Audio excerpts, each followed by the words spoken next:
नमस्कार दोस्तों, आप सभी का स्वागत है आपके अपने YouTube चैनल वैकेंसी गुरु पर। दोस्तों, आप सभी को जानकर ये खुशी होगी कि ये इंपॉर्टेंट क्वेश्चंस आप सबको मिलने वाले हैं। जी हाँ दोस्तों, इस वीडियो में बहुत ही धमाकेदार क्वेश्चंस आपके लिए लेकर आए हैं और ये सभी महत्वपूर्ण प्रश्न आप लोगों के लिए बहुत ही ज़्यादा अत्यंत महत्वपूर्ण होने वाले हैं, क्योंकि RSAT एग्ज़ाम में यहीं से कुछ ना कुछ कंटेंट आपके लिए आने वाला है। तो दोस्तों, पूरा वीडियो देखें और साथ ही साथ हमें कमेंट करके ये जरूर बताना कि इस वीडियो के पूरे प्रश्नों में से आपने कितने प्रश्न सही किए हैं। तो बिना वक्त गवाए हम स्टार्ट कर देते हैं। क्वेश्चन नंबर 1, निम्न में से कौन सी लैन, यानी लैन का फुल फॉर्म होता है लोकल एरिया नेटवर्क, LAN, लैन का फुल फॉर्म होता है लोकल एरिया नेटवर्क, की सही विशेषता है। ऑप्शंस हैं, लैन का उदाहरण प्रयोगशाला या एक विभाग में प्रिंटर साझा करना है। लैन व्यापक रूप से कंपनी के कार्यालय, कारखानों और विश्वविद्यालय संसाधनों को और विनिमय जानकारी साझा करने के लिए एक पर्सनल कंप्यूटर और वर्क स्टेशन से जुड़ने के लिए उपयोग किया जाता है। लैन छोटे आकार के नेटवर्क है जो कुछ इमारतों या कुछ किलोमीटर तक कैंपस में को कवर करते हैं, या उपरोक्त सभी। मित्रों, लैन से संबंधित तीनों ही बातें सही हैं, मतलब उपरोक्त सभी इसका सही जवाब होगा। लैन का प्रयोग एक प्रयोगशाला में या एक कंप्यूटर लैब में इंटरनेट या फिर प्रिंटर को शेयर करने के लिए करते हैं, या फिर किसी एक बिल्डिंग या उससे बाहर का नेटवर्क हो सकता है, कुछ किलोमीटर तक का नेटवर्क हो सकता है। तो तीनों इसका सही जवाब है। आगे हम चलते हैं। निम्नलिखित में से कौन सी भुगतान विधियाँ ऑनलाइन शॉपिंग साइट्स द्वारा मान्य हैं, सभी उचित विकल्प चुनें। यानी कि ऑनलाइन जब हम पेमेंट करते हैं तो निम्न में से कौन कौन सी विधियों का यूज़ करते हैं। दोस्तों, आप सभी को पता है कि ऑनलाइन जब हम शॉपिंग करते हैं तो उसमें हम कैश ऑन डिलीवरी भी कर सकते हैं, क्रेडिट कार्ड, डेबिट कार्ड से भी पेमेंट कर सकते हैं, नेट बैंकिंग से भी कर सकते हैं, उपरोक्त सभी। इसका सही जवाब रहेगा उपरोक्त सभी। ठीक है, आगे हम चलते हैं क्वेश्चन नंबर 3 में। डेटा संचारित करने के लिए धागे का उपयोग कौन सी केबल करती है। मतलब डेटा ट्रांसमिट करने के लिए, डेटा को ट्रांसफर करने के लिए कांच के धागे जो होते हैं उनका प्रयोग, ग्लास थ्रेड जो होते हैं उनका यूज़ कौन करता है। ठीक है, optical cable, coaxial cable, twisted pair wire, या फिर उपरोक्त में से कोई नहीं। दोस्तों, ऑप्टिकल फाइबर जो होती है, जिसे हम ऑप्टिकल केबल भी कह सकते हैं या फिर ऑप्टिकल फाइबर कह सकते हैं, इसका प्रयोग जो है डेटा को कांच के धागों में, मतलब इसमें कांच के धागों का इस्तेमाल किया जाता है डेटा को ट्रांसमिट करने के लिए। आगे हम चलते हैं अगले प्रश्न पर। नेक्स्ट प्रश्न है चौथा, MS वर्ड 2010 में बुकमार्क का इस्तेमाल क्यों किया जाता है। माइक्रोसॉफ्ट वर्ड में जो है बुकमार्क का इस्तेमाल हम क्यों करते हैं। ऑप्शन है, पृष्ठ की सामग्री के पीछे पाठ सम्मिलित करने के लिए, गलत है ये तो हम वाटरमार्क का इस्तेमाल करते हैं इसके लिए। दूसरा है, दस्तावेज में टेक्स्ट को शामिल करने के लिए, जो कि प्रत्येक पृष्ठ पर दोहराया जाता है, जिसमें कंपनी का नाम, प्रश्न नाम हो सकता है। नहीं, ये तो फुटर और हेडर होता है। अगला है, एक स्थान या पाठ का चयन पहचानने के लिए जिससे आप नाम और भविष्य के संदर्भ में पहचानना चाहते हैं। मतलब यह है कि इन फ्यूचर आप किसी भी एक लोकेशन पर पहुंचना चाहते हैं तो उस लोकेशन को चिन्हित करने के लिए बुकमार्क का इस्तेमाल किया जाता है। और ये सही जवाब है ऑप्शन सी, कि यदि हमें किसी निश्चित जो है लोकेशन पर इन फ्यूचर यानी भविष्य में पहुंचना है तो हम वहाँ के लिए बुकमार्क का इस्तेमाल कर सकते हैं। क्वेश्चन नंबर 5 है, ध्यान से सुनना सभी। क्वेश्चन नंबर 5 है, एक साथ जुड़े कंप्यूटरों का संग्रह कहा जाता है। एक साथ जब कंप्यूटर्स आपस में जुड़े होते हैं तो उसे कंप्यूटर नेटवर्क कहते हैं। सभी ध्यान रखना, एक साथ जुड़े हुए कंप्यूटरों का संग्रह नेटवर्क कहलाता है। नेक्स्ट प्रश्न जानने से पहले मैं आप लोगों को जानकारी देना चाहूँगा। दोस्तों, RSAT में यदि आपको अच्छी परसेंटेज बनानी है तो, और अभी भी आपने वैकेंसी गुरु मोबाइल ऐप डाउनलोड नहीं किया है तो फटाफट से वैकेंसी गुरु मोबाइल ऐप डाउनलोड करें। उस पर जितना भी क्रेश कोर्स दिया गया है, आप 3 या 4 दिन, मैक्सिमम 3 दिन देता हूं, या और अगर आप बढ़ाना चाहो 4 दिन देता हूं। उसमें आप पूरा कोर्स कंटेंट पढ़ लेंगे, वो भी शॉर्ट में, महत्वपूर्ण प्रश्न। वहाँ पर ऑनलाइन टेस्ट आप दे सकते हैं, उसी के साथ वहाँ पर आपको इंपॉर्टेंट क्वेश्चंस के वीडियोज़ भी मिलेंगे कुछ, और वो भी क्रेश कोर्स के रूप में, छोटे छोटे पार्ट से, ज़्यादा भी नहीं पढ़ना पड़ेगा और आपकी अच्छी परसेंटेज बन जाएगी। तो फटाफट से वैकेंसी गुरु मोबाइल ऐप आप जाइए प्ले स्टोर से, वो डाउनलोड कीजिए और उसके अंदर जो भी कोर्स कंटेंट है उसको पढ़ लीजिए। ठीक है, स्टार्ट करते हैं हम क्वेश्चन नंबर 6। दस्तावेज में हाइपरलिंक डालने की शॉर्टकट की क्या होती है। डॉक्यूमेंट में हाइपरलिंक लगाने की शॉर्टकट क्या होती है। Ctrl+K। ठीक है, Ctrl+K इसका शॉर्टकट होता है। आगे हम चलते हैं क्वेश्चन नंबर 7 पर। दोस्तों, एक प्रश्न मैं आपसे पूछता हूं जिसका आपको कमेंट करके जवाब देना है। क्वेश्चन नंबर 7 बताने से पहले मेरा प्रश्न यह है कि हाइपरलिंक पर ले जाने से माउस का पॉइंटर कौन से आकार में परिवर्तित हो जाता है।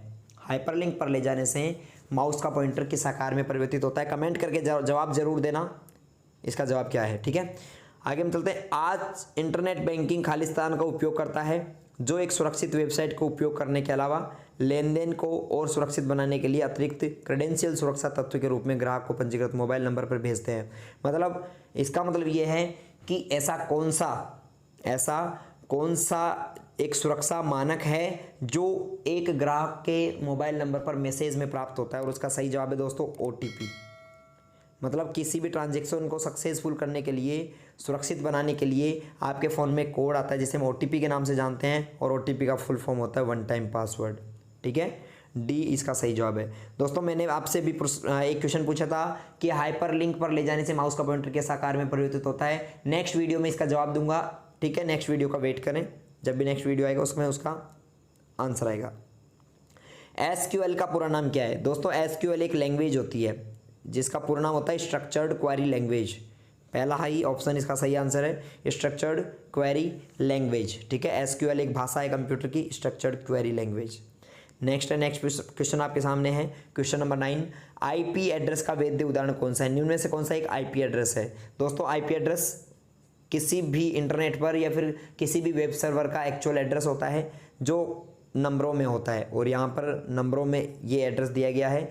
ध्यान रखना, IP एड्रेस में ऐसा होता है जैसे पहले 3 डिजिट का होता है, फिर 3 डिजिट का होता है, उसके बाद 1-1 डिजिट के भी हो सकते हैं, या फिर 3-3 या 2-2 डिजिट के भी हो सकते हैं। ऐसा एक IP एड्रेस होता है। ठीक है, तो यहाँ पर IP एड्रेस का उदाहरण ये वाला है। ठीक है, आगे बात करें ये किसका उदाहरण है, ये वाला, तो ये URL का उदाहरण है। URL का फुल फॉर्म होता है यूनिफॉर्म रिसोर्स लोकेटर, जो कि किसी वेबसाइट का एड्रेस होता है। URL किसी वेबसाइट के एड्रेस को कहते हैं। निम्न में से कौन से पॉइंटिंग डिवाइस के सही उदाहरण हैं? यानी कौन से पॉइंटिंग डिवाइस के सही उदाहरण हैं? ठीक है, इनपुट डिवाइस और तो है ही, पॉइंटिंग डिवाइस खुद एक इनपुट डिवाइस होता है, तो एक पॉइंटिंग डिवाइस कौन सा है? इनमें से ट्रैक बॉल, टच पैड और mouse, motherboard, processor, monitor, printer, headphone, speaker, hard drive और पेन ड्राइव। दोस्तों इस वक्त सही जवाब है ट्रैक बॉल, टच पैड और माउस। इन तीनों से माउस पॉइंटर को चलाते हैं, और जो डिवाइस माउस पॉइंटर को नियंत्रित करने के लिए काम में ली जाते हैं उन्हें पॉइंटिंग डिवाइस कहते हैं। ठीक है, मदरबोर्ड और प्रोसेसर ये दोनों प्रोसेसिंग डिवाइस हैं। मॉनिटर, प्रिंटर, हेडफोन, स्पीकर ये आउटपुट डिवाइस हैं। हार्ड डिस्क और पेन ड्राइव ये स्टोरेज डिवाइस है। आगे चलते हैं क्वेश्चन नंबर 11 में। एक माइक्रोसॉफ्ट वॉइस संचालित व्यक्तिगत सहायक है, यानी वॉइस पावर्ड पर्सनल असिस्टेंट है, जो विंडोज़ 10 ऑपरेटिंग सिस्टम के साथ लॉन्च किया गया है। विंडोज़ 10 ऑपरेटिंग सिस्टम के साथ लॉन्च किया गया एक वॉइस पावर्ड, एक पर्सनल जो है असिस्टेंट है वॉइस पावर्ड, वो कौन सा है? दोस्तों इसका सही जवाब है कोर्टाना। याद रख लेना, कोर्टाना एक वॉइस पावर्ड पर्सनल असिस्टेंट है जिसका प्रयोग सर्च बॉक्स के रूप में किया जाता है। याद रखना, इसका प्रयोग सर्च बॉक्स के रूप में किया जाता है। नेक्स्ट प्रश्न है, MS पावरपॉइंट 2010 में यदि उपयोगकर्ता स्लाइड शो के दौरान स्लाइड संख्या 4 पर जाना चाहे तो निम्न में से कौन सा बटन दबाएगा? तो दोस्तों इसका सही जवाब जो है वो रहेगा यूजर 4 के साथ एंटर बटन दबाएगा। पहले 4 दबाएगा फिर एंटर दबाएगा, तो वो पहुंच जाएगा कहाँ पर? 4 नंबर स्लाइड पर। नेक्स्ट प्रश्न है, वक्तव्य का क्वेश्चन है, वोलेटाइल स्मृति। क्वेश्चन समझना, वोलेटाइल मेमोरी में बिजली बंद होने के पश्चात भी डेटा स्थायी रूप से सेव रहता है। गलत। ठीक है, दूसरा है CDR ऑप्टिकल डिस्क का उदाहरण है। बिल्कुल सही, यानी कि वक्तव्य एक गलत और दूसरा सही। वक्तव्य एक गलत और दूसरा सही, ये भी आंसर नहीं है, ये भी आंसर नहीं है, दोनों सही दोनों गलत। वक्तव्य एक गलत दूसरा सही, यानी ऑप्शन डी आंसर सही है। आपको मालूम होना चाहिए मित्रों, आपको मालूम होना चाहिए इस बात का कि वोलेटाइल मेमोरी जो होती है वो बिजली बंद होने के बाद डेटा को सेव नहीं रखती है, क्योंकि वोलेटाइल का जो मतलब होता है मित्रों, वोलेटाइल का जवाब होता है या फिर अर्थ होता है वाष्पशील, और वाष्पशील का मतलब होता है ऐसी मेमोरी जो अस्थायी होती हैं, समझ गए, जो कि रैम है, रैंडम एक्सेस मेमोरी। ठीक है, और CDR एक ऑप्टिकल डिस्क है, तो इसका सही जवाब रहेगा ऑप्शन डी। आगे हम चलते हैं, खालिस्तान एक एप्लीकेशन प्रोग्राम है जिससे शिक्षक सीधे शब्दों में व्याख्यान देने और ब्लैक बोर्ड पर लिखने की तुलना में अधिक गतिशील तरीके से अपने व्याख्यान को पेश कर सकते हैं। इसका सही जवाब है दोस्तों MS पावरपॉइंट। यदि किसी शिक्षक को व्याख्यान देना है तो वह ब्लैक बोर्ड का प्रयोग नहीं करके वो पावरपॉइंट प्रेजेंटेशन बनाएं और स्टूडेंट के सामने इसको प्रेजेंट करके अच्छे से समझा सकते हैं।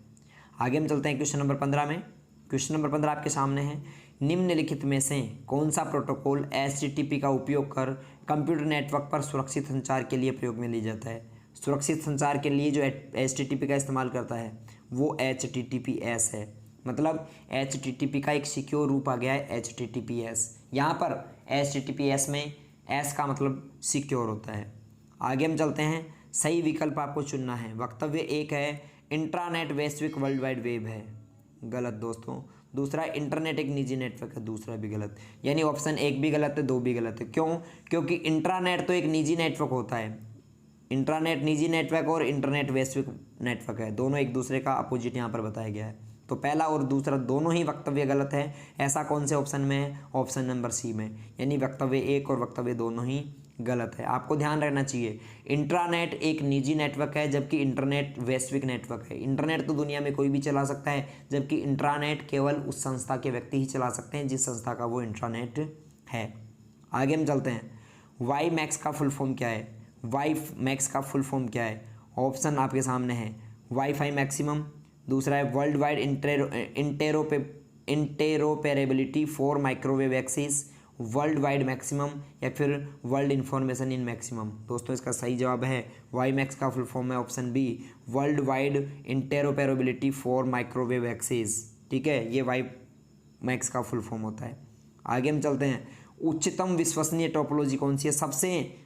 नेटवर्क की सबसे विश्वसनीय टोपोलॉजी कौन सी है जिसमें कभी भी नेटवर्क जाने का खतरा नहीं होता? दोस्तों वो टोपोलॉजी है मैश टोपोलॉजी। मैश टोपोलॉजी जो है वो सबसे सुरक्षित टोपोलॉजी होती है जिसमें डबल कनेक्शन होते हैं। जैसा कि आप लोग जानते हैं कि एक एयरप्लेन होता है, उसमें डबल इंजन होते हैं, एक इंजन खराब हो जाता है तो दूसरा इंजन चलता है। उसी प्रकार मैश टोपोलॉजी में डबल नेटवर्क कनेक्शन होते हैं। अगर एक नेटवर्क कनेक्शन फेल हो जाता है तो दूसरा नेटवर्क इसमें काम करने लगता है। आगे हम चलते हैं, MS Excel 2010 के सेल एड्रेस का सही उदाहरण क्या है? निम्न में से कौन सा एक सेल एड्रेस है? उचित सेल एड्रेस कौन सा है? मित्रों MS Excel के सेल एड्रेस में पहले कॉलम व बाद में रो आता है। ठीक है, तो आप देखिए पहले कॉलम बाद में रो किस में आ रहा है। कॉलम का मीन कॉलम जो होते हैं वो अल्फ़ाबेट होते हैं यानी ABC, और रो की जो होते हैं रो वो उनमें संख्याएँ होती है जैसे 1 2 3। ठीक है, मतलब इसके पहले कुछ अक्षर आएंगे उसके बाद कुछ संख्याएं आएंगी। ठीक है, अब इसमें पहले में देखिए, इसमें पहले नंबर आ रहा है बाद में अक्षर, ये गलत हैं। ठीक है, दूसरा है इसमें पहले अक्षर आ रहे हैं फिर नंबर आ रहे हैं, तीसरे में पहले अक्षर फिर नंबर फिर अक्षर, ये भी गलत, और चौथा भी गलत। तो आंसर अपना हो जाएगा ऑप्शन बी। ठीक है, पहले कॉलम होता है, कॉलम का नाम हमेशा अल्फ़ाबेट्स में होता है और रो का नाम हमेशा नंबर्स में रहता है, तो इसका फुल फॉर्म हो जाएगा अपना ये वाला। ठीक है, सॉरी, इसका जो आंसर हो जाएगा वो हो जाएगा अपना ऑप्शन बी। नेक्स्ट है 20वां प्रश्न, OTP सुरक्षित ऑनलाइन लेन देन के लिए अतिरिक्त सुरक्षा सुविधाओं में से एक रूप में उपयोग में लिया जाता है। OTP का पूरा नाम क्या है? ये प्रश्न मैंने आपको पहले भी पूछा है, ये मैंने आपको इसी वीडियो में पहले बता भी दिया है। OTP का फुल फॉर्म मित्रों वन टाइम पासवर्ड होता है। वन टाइम पासवर्ड, ऐसा पासवर्ड जिसका हम केवल एक ही बार इस्तेमाल कर सकते हैं, ऐसा पासवर्ड जो कुछ समय के लिए वैध होता है, ऐसा पासवर्ड जो कुछ समय के लिए वैध होता है तथा जिसका एक ही बार प्रयोग में लिया जाता है। वन टाइम यानी एक ही बार प्रयोग में लिए जाने वाला पासवर्ड वन टाइम पासवर्ड, और ये आपके ऑनलाइन लेन देनों को सुरक्षित बनाने के लिए प्रयोग में लिया जाता है। यहाँ तक आपको समझ में आया होगा। और किसी प्रकार की परेशानी हो तो आप रेगुलर हमारी क्लासेस से जुड़े रहिए, आप सभी वीडियोस देखें, सभी लाइव सेशन अटेंड करें। विश्वास कीजिए आपकी RCET में टॉप परसेंटेज बनेगी। यदि आपने अभी भी चैनल को सब्सक्राइब नहीं किया तो फटाफट से सब्सक्राइब कर दें, वीडियो को लाइक जरूर करें और कमेंट करके ये जरूर बताएं कि आपके इन 20 प्रश्नों में से कितने प्रश्न सही हुए हैं। दोस्तों मिलते हैं अगले वीडियो में, तब तक आप अपना ख्याल रखना, तैयारी अच्छे से करना। बहुत बहुत धन्यवाद।